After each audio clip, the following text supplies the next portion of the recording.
Hey guys, welcome back to the Ollie Media podcast. I'm Olivia, I'm Oliver. and this is our third episode, and we're finally here with Sid Koop. Everyone's been waiting. So many people have been waiting, I'm sure. This is great. Yeah, on the first episode, I like misjudged the weeks, and I was like, yeah, next episode we'll have Sid Koop, and then I just I lied, and then like, oh, for sure the next episode. So I'm finally glad that ended up working out, or that would have been awkward. Well, hey, I just want to say to you guys, first of all, like I am really honored to be on the podcast, of course. And I'm sorry, this has been my fault for how delayed this podcast is. So I apologize. You guys have been super gracious and patient with me. Thank you. No, it's okay. We don't really have set times. Like we're a not very consistent yet. Yeah.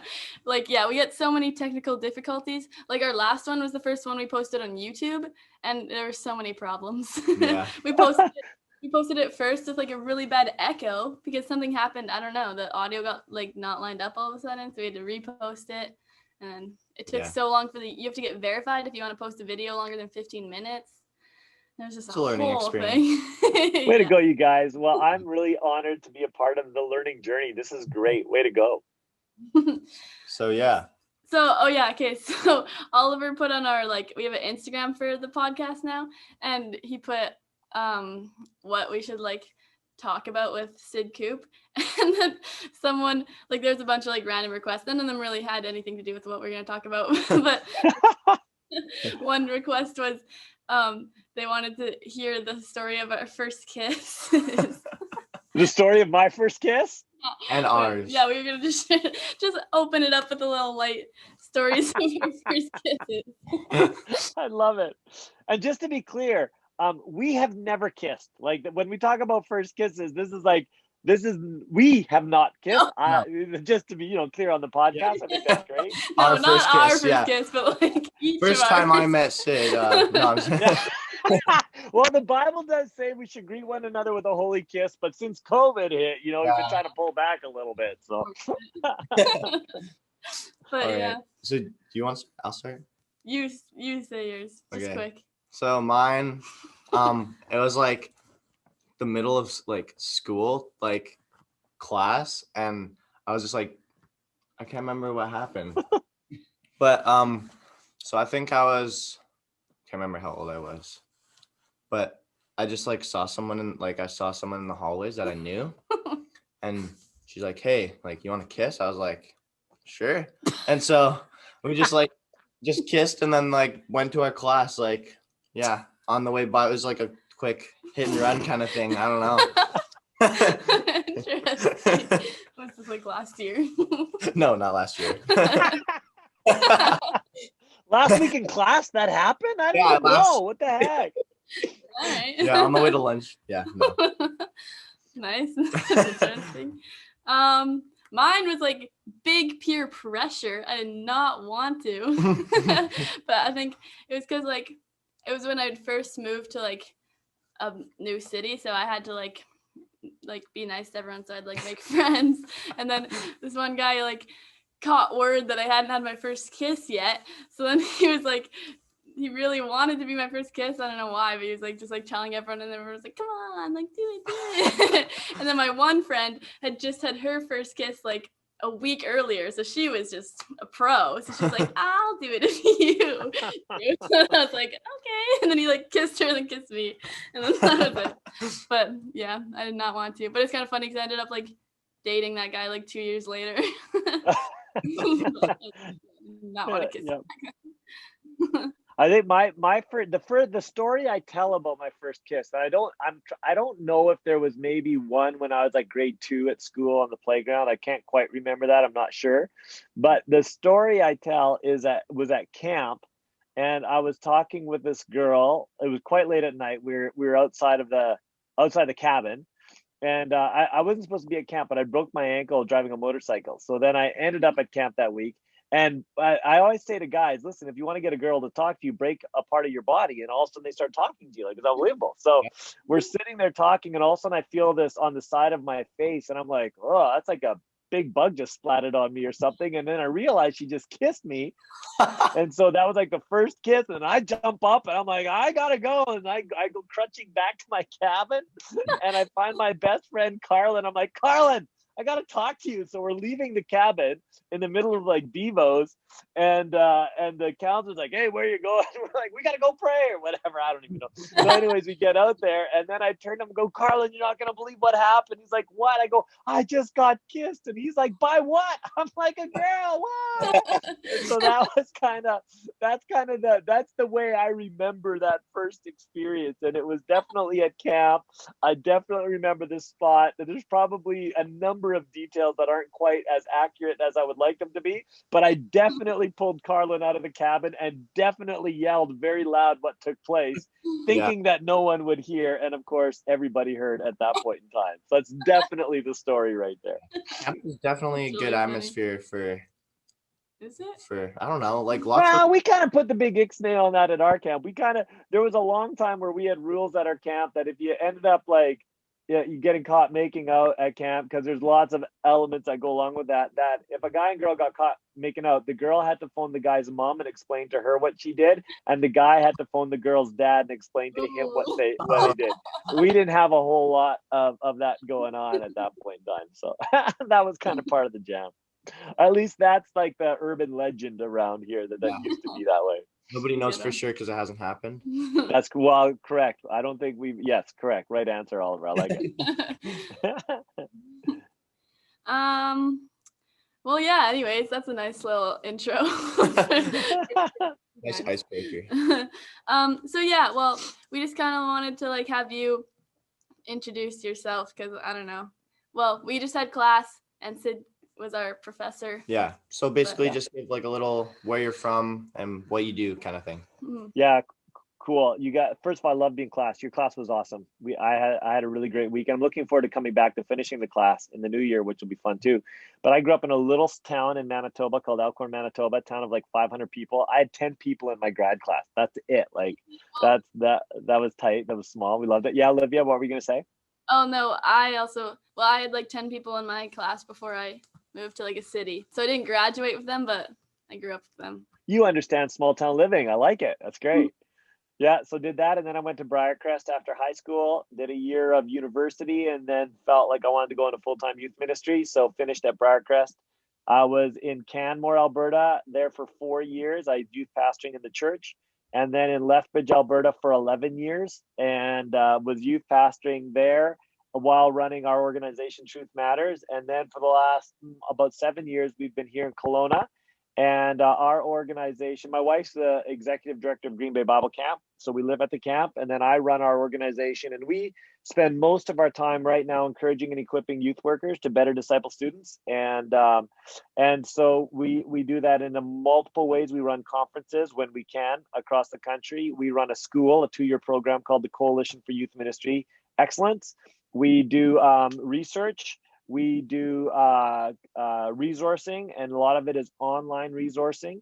And then we do like helping design youth ministries and coaching and helping youth ministries become more effective in what they're doing. So it's pretty fun, you guys. I get to do a lot of this kind of stuff and just helping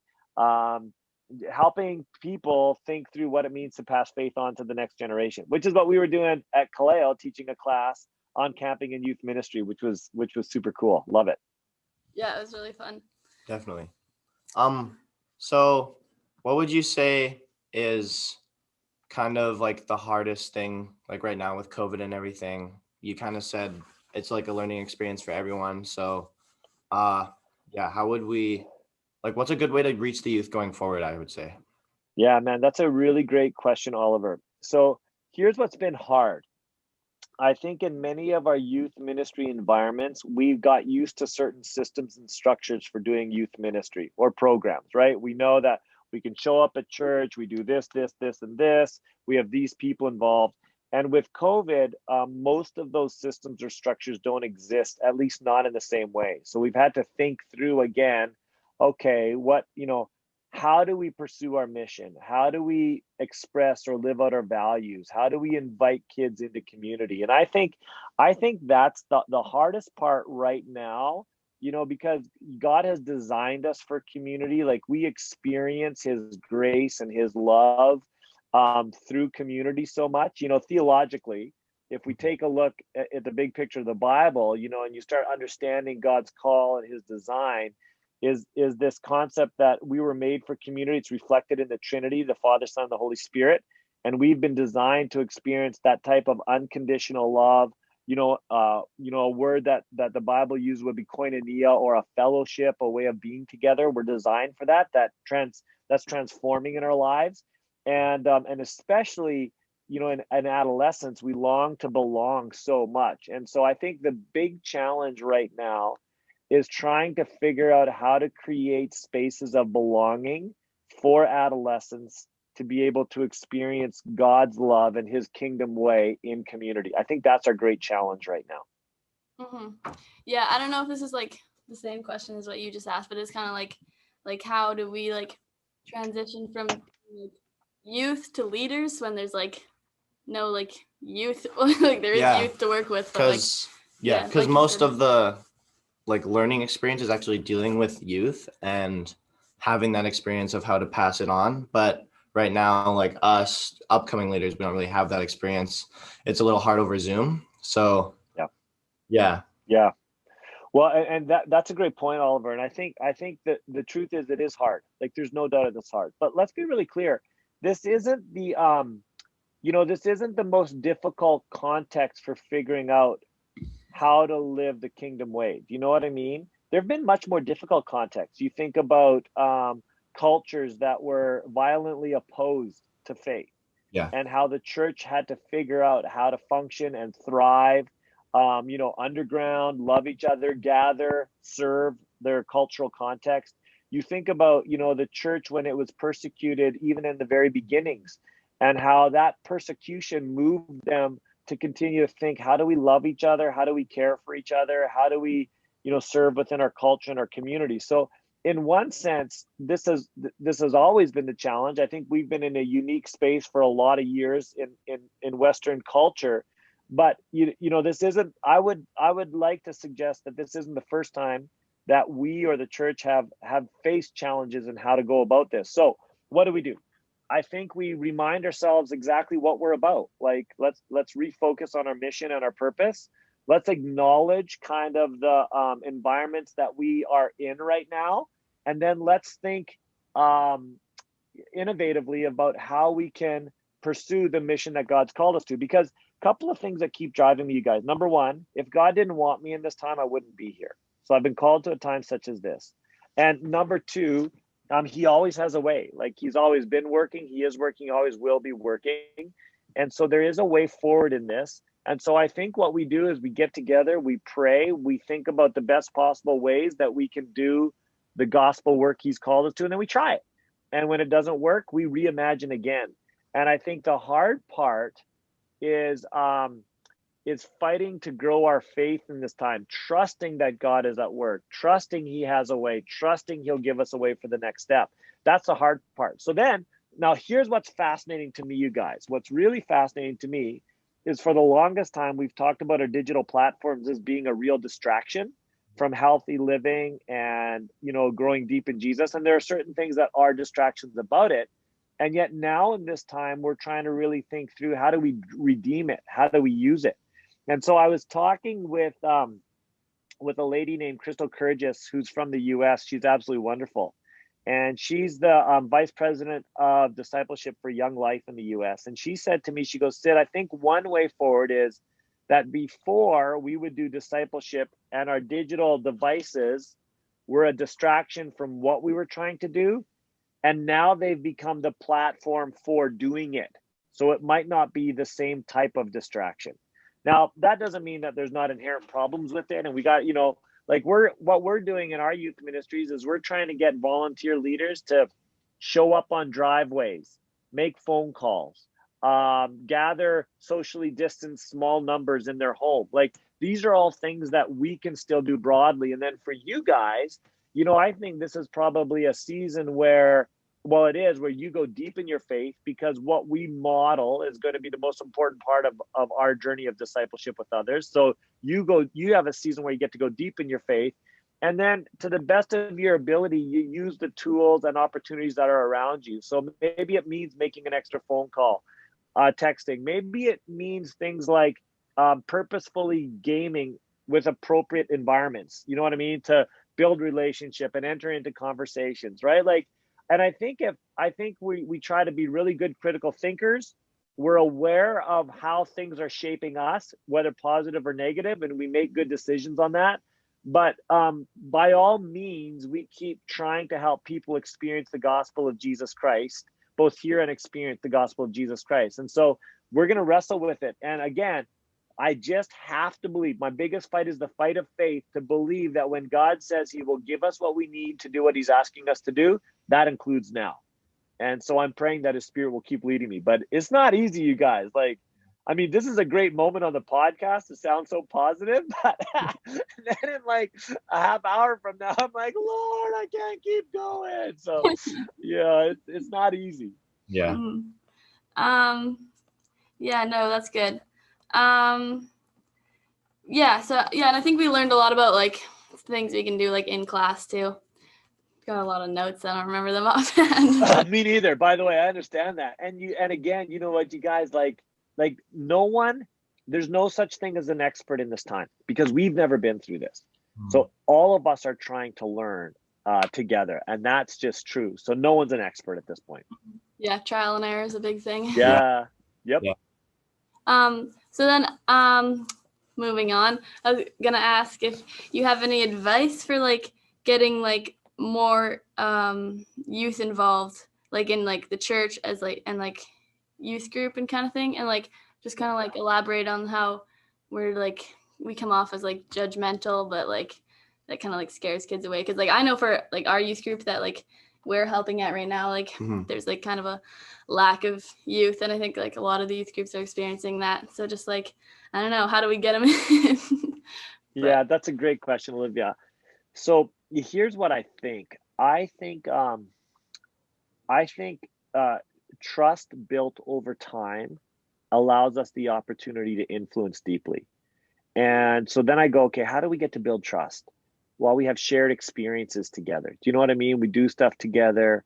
We learn to relate. We learn to listen. So I've been a big believer that I overestimate what I can accomplish in like 1 year and underestimate what I can do in 5. When I started in Canmore as a new youth worker, and I wasn't thinking in terms of 1 year and 5, I was thinking in terms of like 1 month and 5 months. At that point at the beginning, I thought that kids should listen to me and I should be able to influence on all this stuff right away, and they didn't want to. They had wanted nothing to do with me that way. And what I had to do was just persevere in in loving and staying present and continuing to pursue appropriately in a non-threatening manner. And it took us like 2 months plus, with a lot of shared experiences and a lot of perseverance, where all of a sudden they began to trust me and start opening up, and then I could begin to influence. Do you know what I mean?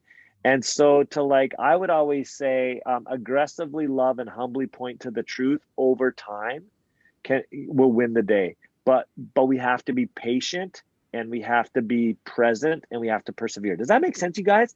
So I don't think it's magic, but man, it's not easy, right?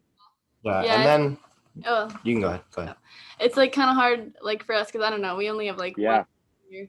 So I'm like, and I still feel kind of like awkward, like, I don't know, like talking to the kids and stuff, because like we don't know them that well, and like some of them to For themselves. you guys, it's really hard because you get to drop in once a week, and you're only here for like a year, if that. And so here's what I think. For you guys, what I think is, number one, this is a great opportunity for you to learn. So you get to drop in and learn. You observe, you see, you'll even learn how kids respond in the short term and those sorts of things. So that's a great learning. You get to observe structures and see how have those structures that are in place help facilitate good relationships and ministry. So you're observing a lot. And then I think what you do is you pray, God, help me to be faithful in the moments you want to give. So I also don't underestimate how powerful a moment can be when God calls us to step into a young person's life for just this time. And so I know I can't do everything, but I can be faithful in this time. Maybe it's just faithful to listen. Maybe it's simply faithful to say hi.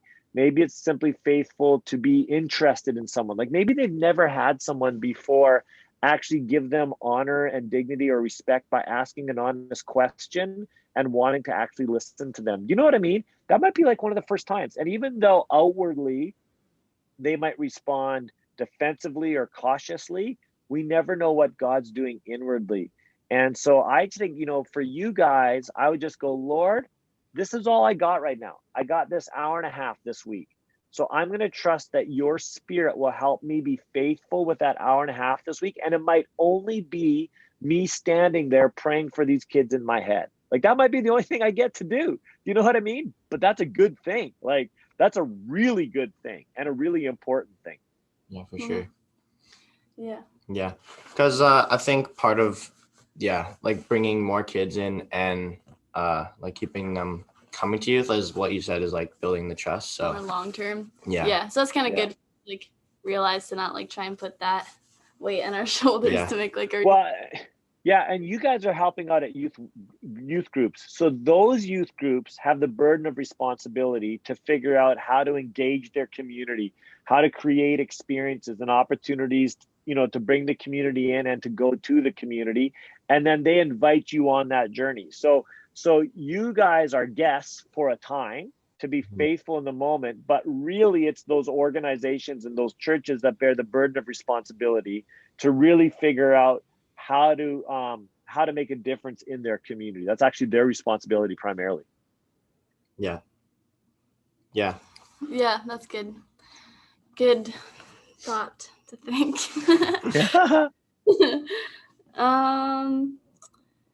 Oh yeah, so then like going along with that, I was kind of like went in the first like conference that you guys had, like the Zoom that we were watching or whatever. They're the one. Yeah. The one guy was saying how like you need to create like time for like the individuals to like have like individual time for transformational for transformation, like on their own terms kind of. And like he said, like youth group is always just like, come play a game, have a snack, have the talk at the end, and then it's just kind of like getting into like a routine. And like I know that's like every youth group I've been to, I haven't really seen anything different. So just like kind of like how do you create those like times for like individual transformation? Yeah, that's a great question. So I've always believed that connecting with students inside program moments, like within your program, is a really great thing. We should do it. But sometimes if we only connect with kids inside the program, kids can feel like they're the program a little bit. You know what I mean? Like, oh, like if I wasn't in your program, you wouldn't care about me.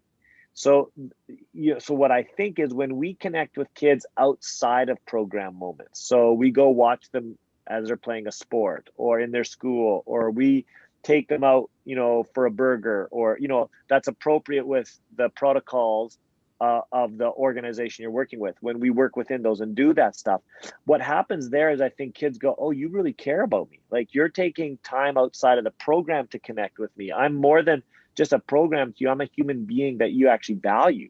Okay, this is incredible. So then that begins to have impact. And then like, now you guys don't get to do this, but people in youth ministries or communities, when they stay with that group of kids for a number of years, and now they're connecting with them both in the program and outside of the program, that becomes really powerful for that young person, because now again, they're more than a program. They get to see you living life and they feel deeply loved, cared for by you. You get to hear their stories. You get to engage them in the real elements of life because they begin to trust you. So I really believe, one of the things that we're working with a number of youth ministries across the country, and we have like these values we think are really important, or these behaviors that reflect certain values. And one of them is reaching out. And so when you reach out to kids, when you intentionally go to them, and especially if you reach out to them outside of program moments, it makes a significant impact in their lives. It can make a real difference. And I know with my boys, like they would have their leader every once in a while pick them up from school and take them for lunch, and we would give permission for that. We thought it was great.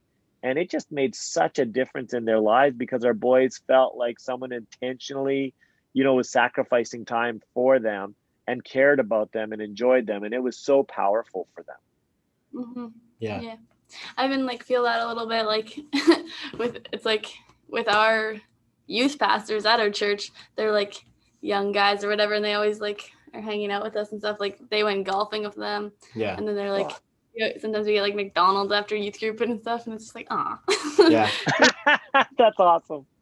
Yeah. But like, I was maybe like, I don't know, just when you were saying that, I was thinking like, because yesterday we had like some older youth come out, so like maybe we could be more intentional with our relationships with them, because they're like our age pretty much, so like we can hang out with and again, depending on the protocols and the plans that you have, like to invite them into the dorm. Now again, you can't do it during COVID, like there's all sorts of cohort protocols with that, so I understand that, but maybe it's like if there's time when you guys are online, in certain chat rooms, or you're engaging stuff through Instagram, or you're gaming, or different ways that you can connect that way as well. Those things say something also to young people for sure.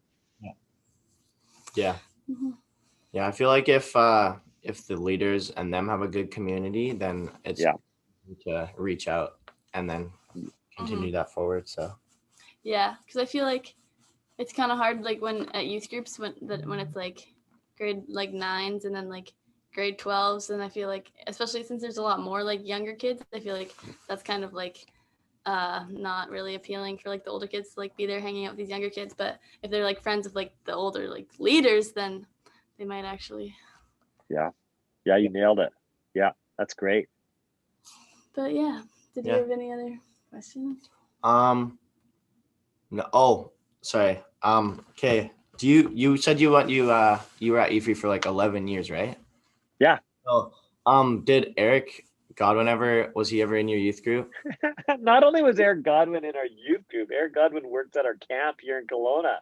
He was just like at our place just a little while ago. In fact, I think he just invited my oldest son to come hang out with him in Lethbridge. So the Godwins, by the way, are crazy. Like we've had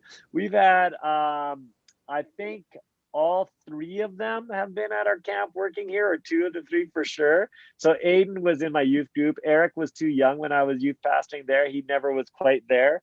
And then I forget the third. What's that? Graham. Yeah, Graham. So yeah, they're great. We love them. We love their family. Their family's amazing. Their mom was our doctor, my wife's doctor. And so she delivered Cole, my youngest son, too. How cool is that? Dr. Elaine Godwin, if you're listening to this podcast, you are the deliverer of our lives. Yeah. That's awesome. Yeah. So yeah, because I was talking with Eric because he's like my buddy, and he's like, I'm like, yeah, we have class with Sid Koop. He's like, oh, Sid's my homie. Like, I went and stayed at his house. I was like, oh, really? He's like, yeah. Like, I would come up and I'd wave, but I don't think he saw me because he'd be on his Zoom call drinking his coffee. So. Oh yeah, I lived most of my life on the Zoom call. But Eric, like, that guy's so full of life, man. Like, they're crazy. They're fun and crazy, and I just appreciate him so much. That's so funny. So yeah, he told me to make sure I said hi to him for you. So. Oh, I like it. Tell him to listen to the podcast. We give him all sorts of shout out on this thing, man. That's crazy. I like it. Yeah. So. Thank you, Eric. Special shout out. So yeah, I think that's pretty much all we have for this episode. Do you have any closing words? No, I just want to say thanks so much, you guys, for letting me be a part of your podcast. That's so cool. And I love the class. Can't wait to get back. And keep rolling with this, you guys. This is wonderful. I love it. Yeah, it's fun. I think besides all the technical difficulties we have every week. Yeah. You'll figure it out. You're going to keep having them, but stay the course. You'll figure it out. Mm-hmm. Yeah, no, it's lots of fun. Thank you for taking time out of your very busy schedule to be on it. Awesome. Oh, my pleasure, you guys. Sure appreciate it. Thanks so much. Yeah, thanks. Have a good rest of the